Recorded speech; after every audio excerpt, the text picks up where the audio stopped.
사랑하는 여러분, 우리가 찬양 드렸습니다. 오 신실하신 주라고. 정말 하나님의 신실하심을 믿습니까? 아멘. 언제나 변함없이 우리를 돌아보시고 언제나 변함없이 사랑하시고 언제나 변함없이 우리와 함께 하시는, 변하지 않으시는 신실하신 하나님, 그 하나님을 우리가 믿을 수 있기를 바랍니다. 주님 안에는 실패란 없습니다. 할렐루야. 우리 한국 사회는 지나치게 성공지향적이에요. 그래서 모두가 성공해야 되고 모두가 승리자가 돼야 되는 거예요. 그리고 그 이유는 단 한 가지, 승리자만 사랑받기 때문에, 승리자만 위안받기 때문에, 1등에게만 박수를 보내기 때문에 그런 것 같아요. 그래서 1등 외에 그 나머지 사람들은 다 실패자로 여겨집니다. 여러분 올림픽 경기 보시죠. 그러면 금메달을 딴 선수들이 어때요? 막 환호를 합니다. 환호를 하고 뭐 소리를 지르고 그러는데 은메달을 딴 선수 봤어요? 눈물을 흘립니다. 환호하지도 않아요. 눈물을 흘린다고요.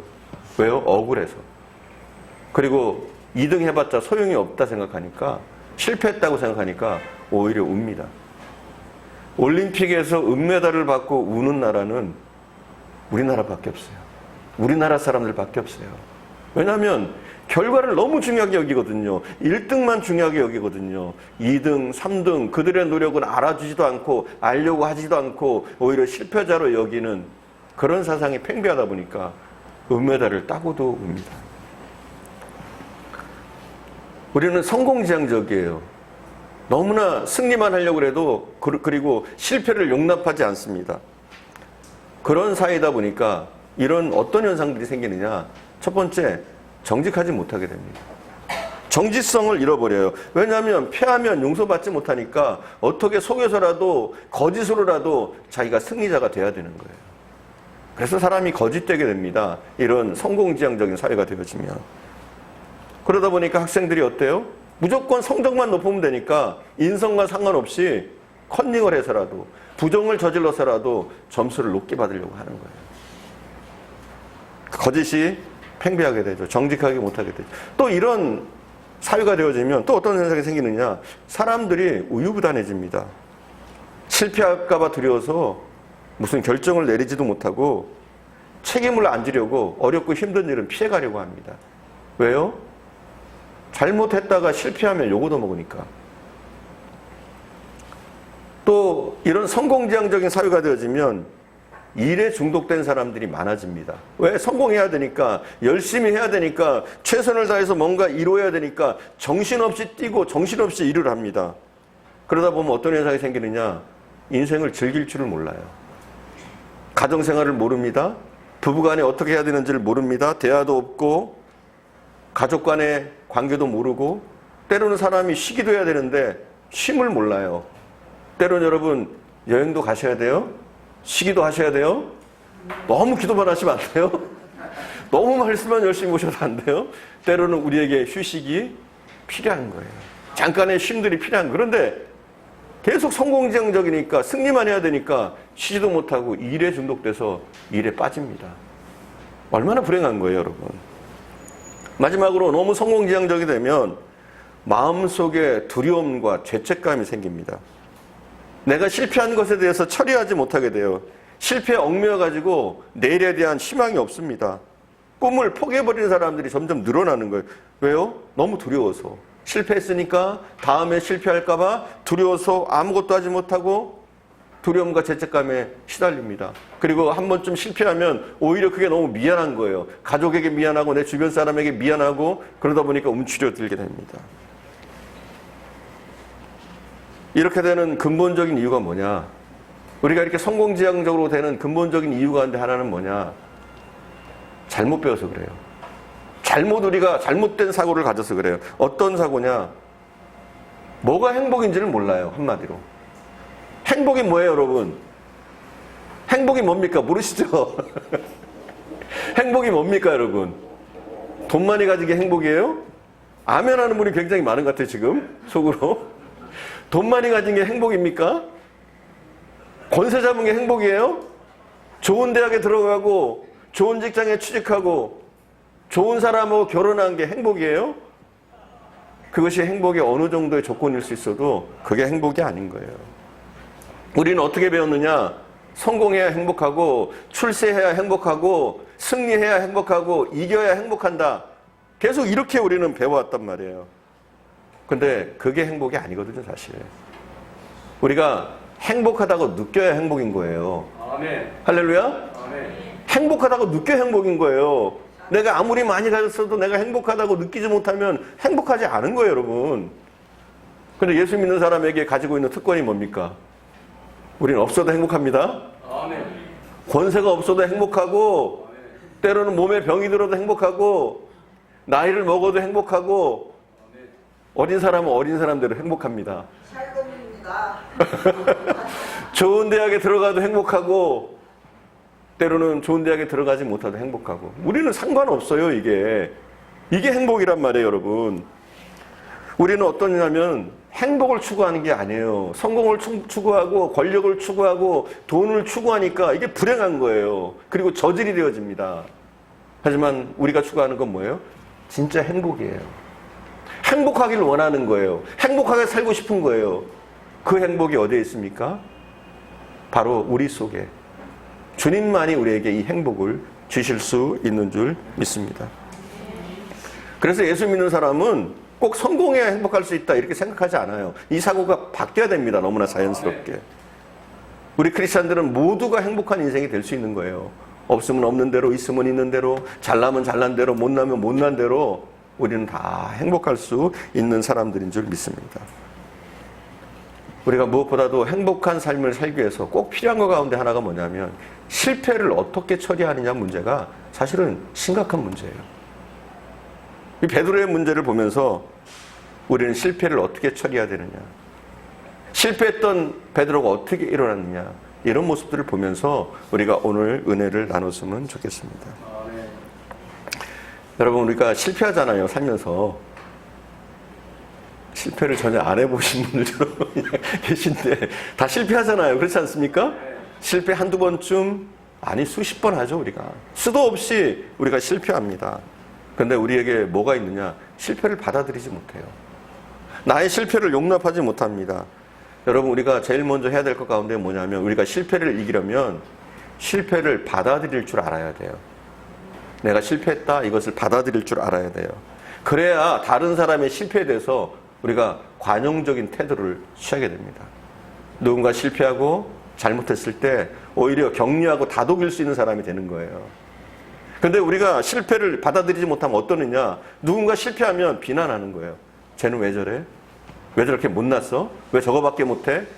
굉장히 부정적이고 별로 좋지 않은 사람이 되어지는 거예요, 사실은. 하지만 우리가 실패를 받아들일 줄 알면, 나의 실패를 받아들일 줄 알면 우리가 이해하게 되잖아요. 나도 해봤으니까, 나도 실패해봤으니까, 나도 실수해봤으니까 다른 사람의 실패와 실수에 대해서 용납하게 되잖아요. 그리고 그런 사람들에게 용기를 주고 그럴 수 있잖아요. 여러분, 실패가 자랑거리일 수 있습니다. 나도 해봤어. 나도 너처럼 실패해봤어. 얼마나 큰 힘이 됩니까? 실패한 그 사람에게. 아, 나도 할 수 있겠구나. 이런 사람이 돼야지. 비판하면서 왜 실수했어? 실패했어? 왜 그거밖에 못해? 얼마나 다른 사람의 인생을 망치는 겁니까, 이게. 사실 우리는 많은 실패 속에서 우리의 믿음이 자랍니다. 실패 속에서요. 여러분 한번 생각해 보세요. 우리가 주님 안에 있으면서도 얼마나 많은 실패들을 했습니까? 그렇잖아요? 그런데 그 하나님이 우리를 얼마나 용납하시고 지금까지 참아오셨습니까? 이걸 여러분 생각하셔야 돼요. 우리가 지금까지 살아오면서 예수 믿는다고 하면서도 수많은 실패와 실수를 저지르는데도 불구하고 하나님은 다 용납하시고 용서하시고 여전히 우리를 사랑하고 계세요. 하나님이 얼마나 우리의 실패를 용납하시는 분인가, 그걸 한번 생각해 보세요. 그럼 우리도 좀 용납할 수 있게 되지 않겠어요? 사실 우리는 그래요. 지금도 실패하고 있지 않습니까? 아니에요? 우리는 계속 실패합니다. 앞으로도 수없이 실패하고 넘어질 겁니다. 우리는 내 감정을 추스리는 부분에서 실패할 수 있어요. 계속. 부부간의 관계에서 우리는 실패할 수 있고, 그리고 성경을 읽겠다고 다짐했지만 올 한해 성경 일독을 하겠다고 했지만 실패할 수도 있어요. 그죠?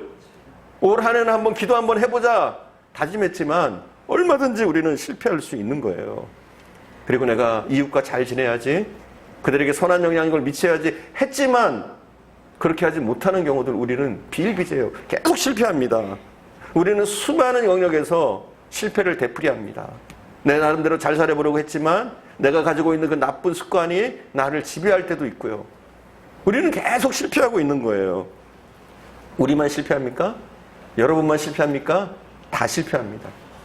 우리가 슈퍼스타라고 하는 사람들도 실패합니다. 여러분 프로농구 선수들 아시죠? 얼마나 골을 잘 넣어요. 대단히 잘 넣지 않습니까? 여러분 볼 때? 근데 그분들이 이 골을 이렇게 던지면은 성공률이 30%래요. 엄청 잘하는 사람들이 30%. 여러분 프로야구도 아시잖아요. 프로야구. 프로야구에서 3할 타자면 대단히 잘하는 사람입니다. 그러니까 30%, 70%는 실패하고 30%만 해도 엄청나게 잘하는 사람이라고요. 축구에서는 어떻습니까? 더하죠, 축구에서는. 10골을 시도해가지고 한 골만 넣어도 그게 메시입니다. 그게 엄청난 사람인 거예요. 엄청나게 축구를 잘하는 거예요. 우리 인생은 그래요. 실패를 더 많이 합니다. 더 우리 실수를 많이 합니다. 잘하는 것보다 실패하고 질 때가 더 많아요. 그런데 우리가 그것을 용납하지 못하고 또 누군가의 실패를 용납하지 못하면 그 인생이 어떻게 되겠어요? 행복할 수 있겠습니까, 여러분? 절대로 행복할 수 없습니다. 오늘 본문 성경에 보면 예수님의 제자였던 수제자였던 베드로는 내가 죽을 때까지라도 주님 따라가겠습니다 하고 다짐하고 또 다짐했어요. 그런데 어떻게 됩니까? 닭 울기 전에, 닭 2번 울기 전에 예수님을 3번을 부인을 하는 일을 합니다. 한 자리에서 3번 부인했습니다. 첫 번째는 모른다, 두 번째는 아니다, 세 번째는 저주하면서 예수님을 부인합니다. 이 장면에서 우리가 잘 봐야 될 게 있어요. 우리는 베드로의 실패를 정죄할 게 아니에요. 무슨 수제자가 저 모양이야? 이렇게 정죄 눈으로 보면은 우리는 성경을 잘못 보는 거예요. 그 이유를 따지면 왜 그가 실패했을까? 그 이유를 따져서도 안 돼요. 사실은 실패할 수 있으니까, 누구나 그런 상황 가운데 실패할 수 있으니까. 우리는 베드로의 실패를 보면서 무엇을 배워야 되느냐? 베드로가 실패했어요. 그리고 실패도 그냥 실패가 아니라 끔찍한 실패를 했어요. 그럼에도 불구하고 그 실패가 끝이 아니더라는 거예요. 그 실패가 버림받는 조건이 되지 못하더라는 거예요. 오히려 그 실패를 딛고 사도행전에 보면 베드로는 멋진 하나님의 사람으로 사용받습니다. 그는 분명 실패했습니다. 그러나 그는 결단코 실패자는 아니었습니다. 성경은 우리에게 그것을 알려주고 있어요. 우리도 마찬가지예요. 수없이 실패할 수 있고 실수할 수 있고 잘못할 수 있습니다. 아멘? 얼마든지 우리는 실패하고 실수할 수 있어요. 하지만 우리는 뭐가 정말 실패입니까? 진짜 실패는 뭐예요? 우리는 마음먹은 대로 되지 않은 게 실패예요. 꿈을 가졌는데 그 꿈을 이루지 못한 것을 실패라고 그래요. 내가 하고 싶은 일이 있는데 그것을 성취하지 못한 것을 실패라고 합니다. 세상적인 기준인 거예요. 하나님이 바라보시는 실패란 무엇이냐? 꿈을 이루지 못한 것이 실패가 아닙니다. 그것은 세상적인 관점이고, 하나님의 관점은 뭐냐? 실패는 꿈을 갖지 않은 게 실패예요. 꿈조차 가지려고 하지 않는 것이 실패란 말이에요. 그리고 실패했는데 그 실패 때문에 다시는 시도하지 않는 것, 생애 가운데 모든 것을 자포자기하고 도전하지 않으려고 하는 자세, 이게 실패란 말이에요. 성경은 얼마든지 실패할 수 있어요. 그런데 과거의 실패에 사로잡혀가지고 과거의 실수 때문에 다시는 시작하지 않으려고 하는 태도, 이게 실패자입니다. 여러분 일어나세요. 어떤 실패와 죄악 가운데 여러분이 무너졌다고 할지라도 여러분 얼마든지 일어날 수 있어요. 주님은 여전히 여러분을 도우시고 언제라도 여러분을 일으키시고 인도하실 수 있는 분인 줄 믿습니다.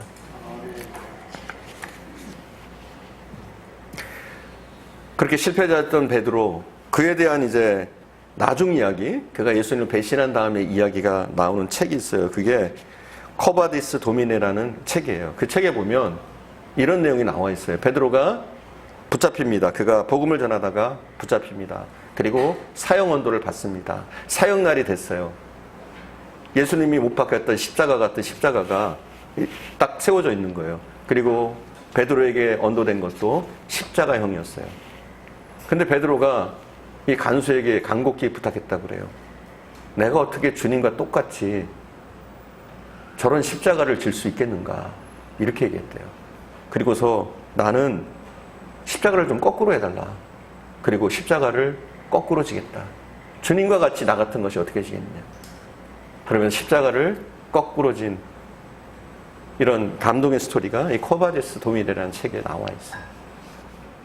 그의 인생은 어때요? 찬란하고 멋졌습니다. 그의 마지막은 장렬했습니다.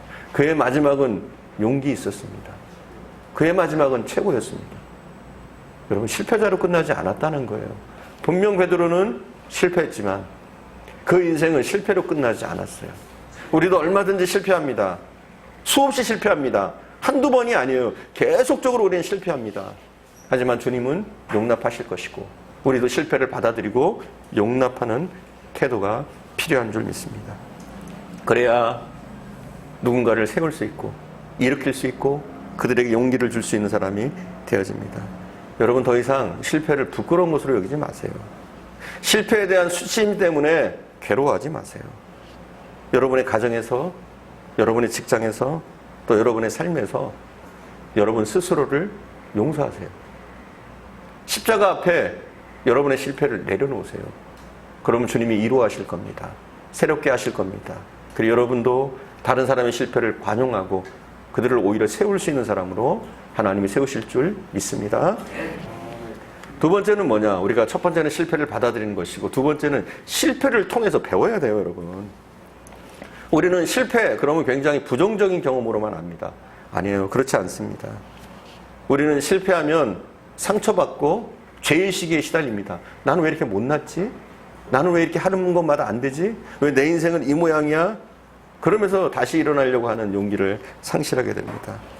그리고 인생을 도전하기보다는 어떻게 해서든지 어려운 일을 피하려고 하는 태도를 갖게 되는 거예요. 오히려 도전하기보다는 현재 계속 안주하려고 그러고 될 수 있으면 험한 일들을 피하려고 하는 그런 삶의 방식을 취하게 됩니다. 여러분, 그런데 실패가 저는 나쁜 게 아니라고 봐요. 여러분, 실패하십시오. 좀 말이 이상한데 실패하십시오. 왜냐하면 우리가 인생을 살면서 성공을 통해서 배우는 것보다 실패를 통해서 배우게 되는 것이 훨씬 더 많습니다. 여러분, 성공해 보셨죠? 성공도 해보셨잖아요. 하지만 성공하면 어떻게 되던가요? 보통 성공하면 어떤 현상이 생기느냐? 나도 모르게 내가 교만해집니다. 아, 난 참 똑똑한 사람이야. 나는 사업 수완이 있어. 나는 사람을 잘 다룰 수 있어. 나는 정말 머리가 좋아. 뭐 이러면서 나도 모르게 굉장히 교만해지고 하나님의 은혜는 점점 잊어버리게 됩니다. 이게 사람의 모습이에요. 성공해서는 별로 배울 게 없어요. 배우는 게 없어요. 하지만 실패하면 어떻습니까? 사람이 겸손해져요. 그리고 실패를 경험 삼은 사람은 신중해집니다. 그리고 실패를 경험 삼은 사람은 냉철해집니다. 그래서 우리의 실패는 오히려 좋아요. 실패를 통해서 우리가 배우기만 한다면 우리의 실패는 얼마든지 좋은 우리의 스승이 되고 성공의 원천이 되어줄 수 있습니다. 우리 하나님께서 우리의 인격과 신앙을 성장시키기 위해서 주로 사용하시는, 가장 많이 사용하시는 도구가 뭐냐? 실패예요. 우리를 실패하게 하심으로 우리의 신앙을 성장시키시고 우리의 인격을 성장시키십니다. 베드로 보세요. 베드로는 실패해서 배우잖아요. 뭘 배우게 됩니까? 베드로는 실패를 통해서 뭘 배우게 돼요? 먼저는 실패를 통해서, 베드로의 실패를 통해서 베드로도 배우고 우리도 배울 수 있는 게 뭐냐면 멀찍이 떨어지지 말라는 거예요. 멀찍이 떨어지지 말라는 거. 54절 우리 함께 봉독합니다. 54절은 이제 본문 말씀에 추가를 안 했는데 한번 좀 찾아주세요. 54절. 다 성경들 피셨죠? 54절 우리 함께 보겠습니다. 54절. 한 목소리로 베드로가 예수를 멀찍이 따라 대제사장의 집 뜰 안까지 들어가서 아랫사람들과 함께 앉아 불을 쬐더라. 아멘. 그는 예수님과 멀찍이 떨어져서 가고 있어요. 이건 공간적인 거리만이 아닙니다. 심리적인 거리, 영적인 거리를 얘기하는 거예요. 베드로는 예수님과 가까이 갔어야 되는데 그는 예수님을 멀찍이 두고 그 뒤를 따라갔습니다. 이 태도가 뭐예요? 도망가는 것도 아니고 따라가는 것도 아니고 어정쩡한 태도. 이게 베드로의 태도예요. 베드로가 십자가 앞에서, 주님의 고통 앞에서 얼마나 많은 갈등을 하고 있는 사람인지를 단적으로 보여주는 예가 본문에 저희가 방금 읽은 이 말씀이에요. 베드로에겐 두 마음이 있어요. 두 마음. 하나는 뭐냐면 예수님을 따르겠다는 거예요. 근데 조건부예요. 예수님이 이 쿠데타에 성공하면 이 로마의 압제를 무너뜨리고 다시 다윗의 왕국을 세우기만 하면 자신은 따르겠다는 거예요. 하지만 주님이 그냥 이대로 무너지고 십자가에 달리는 사람이 된다면 자기는 도망치겠다는 거예요. 이런 마음이 베드로에게 이미 있는 거예요. 두 마음이. 그는 그 누구보다도 주님을 가까이서 봤던 사람이에요. 주님이 어떻게 사역하셨는지, 어떤 마음을 가지셨는지, 어떤 기적과 능력이 있으신지 그는 3년 동안 따라다니면서 주님의 일거수일투족을 봤던 사람이에요. 그럼에도 불구하고 그의 신앙은 회색입니다. 회색. 뜨겁지도 차지도 않은 미지근한 상태. 이 상태로 살아가는 거예요. 여러분, 이 미지근한 상태가 부패하기 가장 쉬운 상태인 거예요. 이거 아니면 저거 해야 돼요. 신앙의 태도도. 여러분이 뜨겁든지 차든지 이 중에 선택해야지 뜨겁지도 않고 차지도 않고 이 상태로 계속 가면 부패하게 되는 거예요. 누군가 말하기를 오늘날 그리스도인들을 주님을 따르자니 희미하고 떠나자니 불안하다. 이런 회색지대에서 방황하고 있다. 이렇게 얘기해요. 오늘의 크리스천들. 여러분, 이 회색지대 이게 무서운 거예요. 오히려 차지도 않고 뜨겁지도 않은 게 무서운 거예요. 차라리 문제가 있으면, 차라리 내가 문제가 있다고 시인하면 고쳐지는데 그 중간에서 왔다 갔다 하면서 세상과 주님 사이에서 갈등하면서 방황하다 보면 내가 타락하는지도 모르게, 썩어지는지도 모르게 완전히 썩어지는 상태가 되어줄 수 있습니다. 사랑하는 여러분, 우리의 실패의 원인이 뭡니까? 가난하기 때문입니까? 몸이 약해서 그렇습니까? 머리가 나빠서 그렇습니까? 배우지 못해서 그렇습니까? 우리의 실패의 원인이 뭐예요? 사실 우리 크리스찬들의 대부분의 실패의 원인은 무엇이냐? 주님을 사랑하지 않기 때문에 실패하는 거예요. 주님을 사랑하면 우리는 늘 성공했다고 느끼게 돼요. 왜냐하면 주님과 함께하는 것 자체가 이미 우리는 축복받은 사람이고 성공한 사람입니다. 할렐루야. 내가 하나님의 자녀임이, 또 예수 그리스도를 구주로 고백하는 것 자체가 우리에게 가장 큰 행복이고 기쁨이기 때문에 다른 것들이 무너진다고 할지라도 우리는 얼마든지 행복할 수 있는 줄 믿습니다. 몇 해 전 지하철 물품 보관함에서 영아의 시신이 발견된 적이 있어요.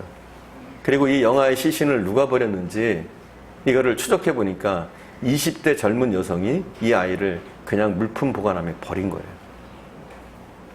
그리고 나서 이제 이 여인이 붙잡혔어요. 붙잡히고 이 부모까지 와서 이제 경찰에서 조사를 받게 됐습니다. 그때 아버지는 경찰 조사에서 이렇게 얘기했다고 그래요. 우리 딸은 2010년에 고등학교를 졸업하고 성균관대학교에 입학을 했었다.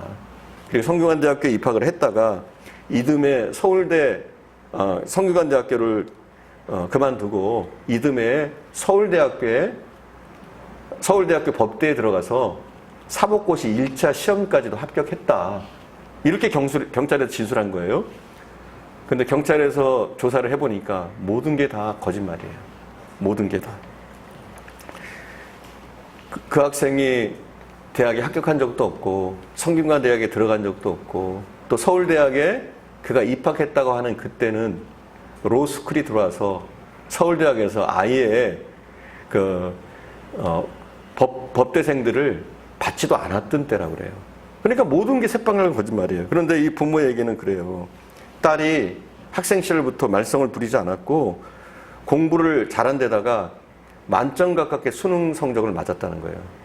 그래서 경찰이 또 조사해 보니까 그 모든 성적이 다 위조된 거예요. 왜 이 아이가 그렇게 했을까요? 이 청년이 왜 그렇게 할 수밖에 없었을까요? 왜냐하면 결과로만 인정받으니까. 거짓으로라도 해서라도 그렇게 성적을 속이고 그렇게 해서라도 부모는 하나도 모르고 있는 거예요. 왜냐하면 잘 되고 있다니까. 서울대 갔다니까. 법대 갔다니까. 사법고시일자 합격했다니까. 좋은 일이니까 성공했다니까 그냥 믿는 거예요. 아무런 의심 없이. 하지만 결국은 어떻게 됩니까? 이 딸이 이 범죄까지 저지르게 되잖아요. 남자아이와 부적절한 관계를 맺고 그리고 자기가 낳은 아이까지 죽이는 이런 끔찍한 범죄를 저지르게 되는 거죠. 여러분, 부모가 자녀를 왜 사랑합니까? 이뻐서 사랑해요? 미워도 자녀 아닙니까? 자녀가 좀 방황해도 자녀 아니에요? 자녀가 좀 실력이 없어도 자녀 아니에요? 여러분 자녀에게 그걸 보여주셔야 돼요. 나는 네가 못났어도 사랑한다. 네가 공부 좀 못해도 사랑한다. 네가 방황해도 여전히 사랑하고 있다. 이걸 보여줘야 돼요. 근데 부모들이 그걸 못 보여줄 때가 많아요. 흔히 아이들을 너무 냉랭하게 대하고 그럴 때가 많단 말이에요. 여러분, 하나님의 태도로 여러분의 자녀들을 좀 대하세요. 자녀 되신 여러분 부모님은 여러분 끔찍하게 사랑합니다. 생명까지 내놓으려고 할 정도로 여러분의 부모들은 여러분을 사랑해요. 아껴요. 그걸 기억하세요. 여러분이 잘나서가 아니라 뭐 공부를 잘해서가 아니라 출세해서가 아니라 뭐 성공해서가 아니라 그렇지 않다고 할지라도 여러분의 부모님은 여전히 여러분을 사랑하실 겁니다. 근데 이 자녀들이 그걸 모르니까 이런 거짓을 저지르고 너무 성공지향적인 사회가 되니까 속에서라도 성공한 것처럼 보이는 거예요. 성공한 것도 아닌데. 여러분, 이런 강박관념에 여러분 눌려 있습니까? 하나님도 그러신 분입니다. 여러분이 잘나서가 아니에요.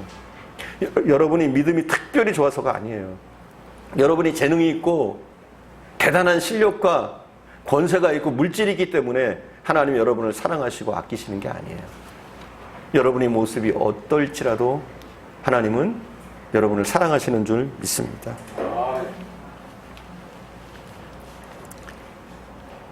실패를 통해서 구원의 은혜를 맛봤던 베드로는 이렇게 얘기를 해요. 그래서 이제 실패를 통해서 그는 이렇게 고백합니다.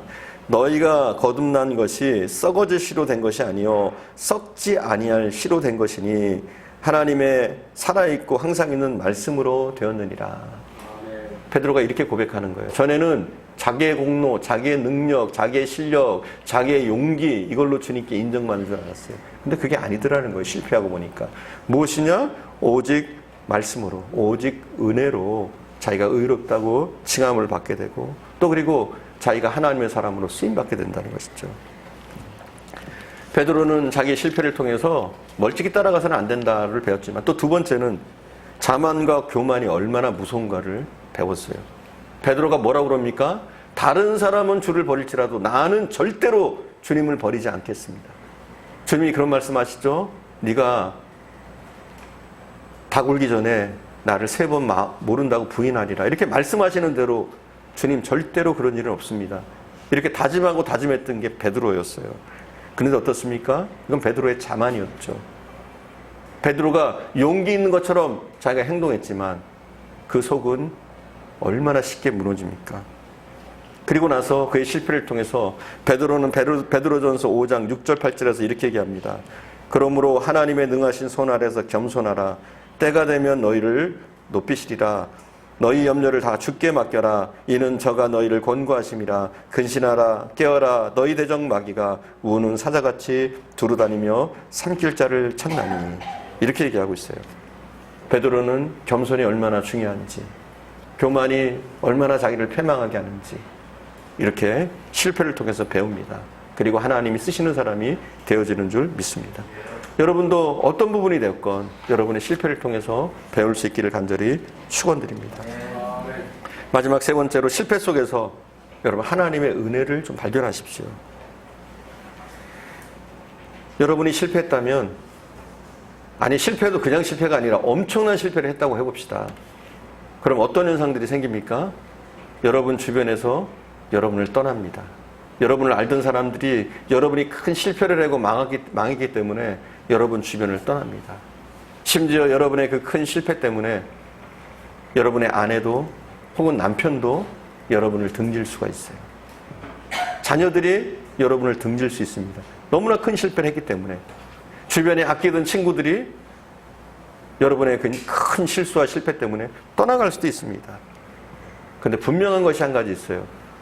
모든 사람이 다 떠나고 모두가 떠난다고 할지라도 떠나지 않으시는 분이 있다는 사실이에요. 우리 주님은 절대로 떠나지 않으십니다.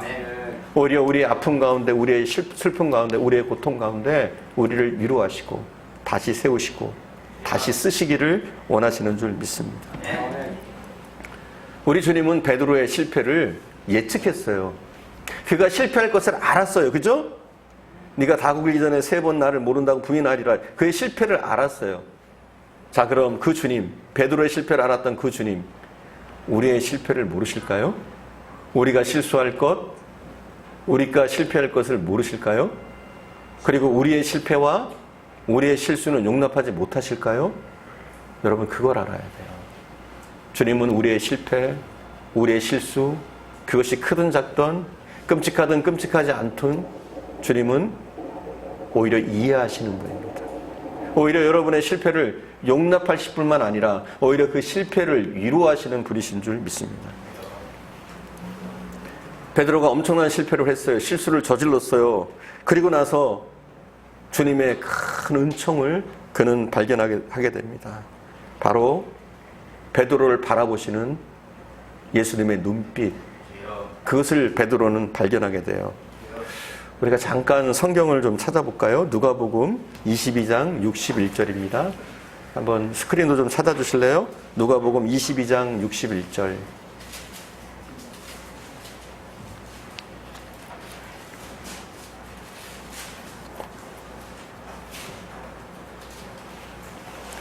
누가복음 22장 61절 또 62절.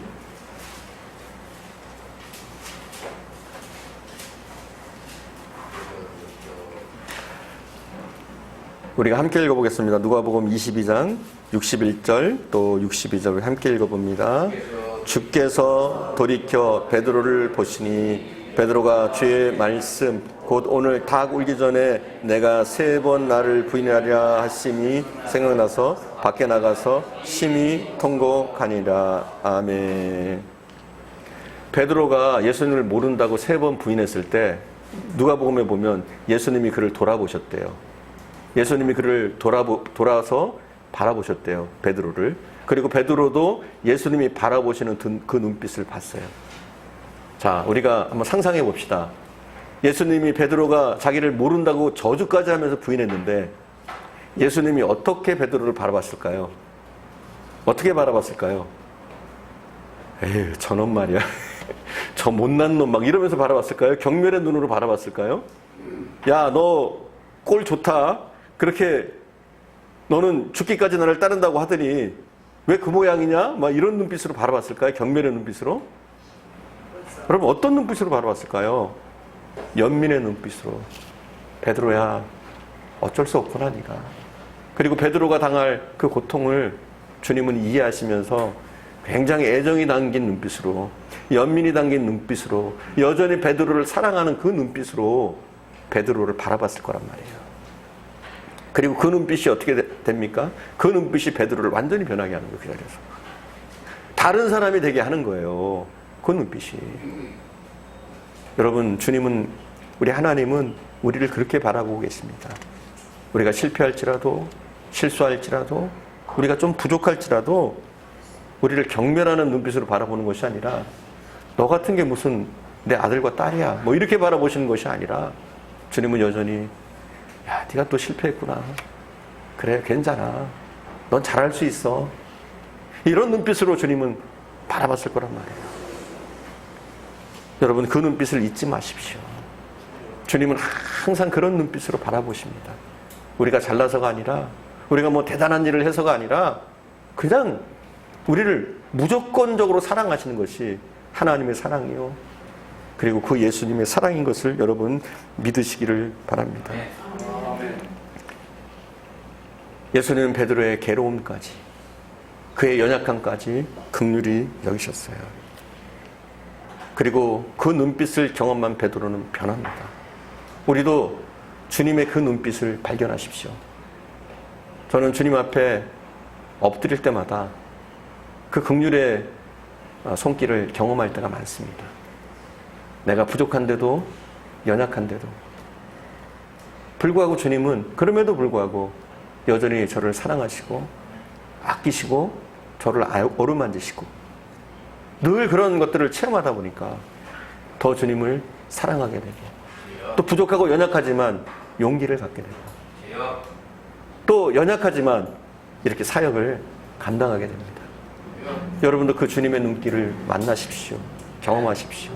여전히 나의 연약함에도, 나의 부족함에도 나를 사랑하시고 아끼시고 긍휼히 여기시고 우리를 지긋한 눈빛으로, 사랑의 눈빛으로 바라보시는 그 주님을 생각하시면서 여러분 오히려 그 은혜 가운데 여러분의 실패를 넘어설 수 있는 그런 귀한 분들이 되시기를 간절히 축원드립니다.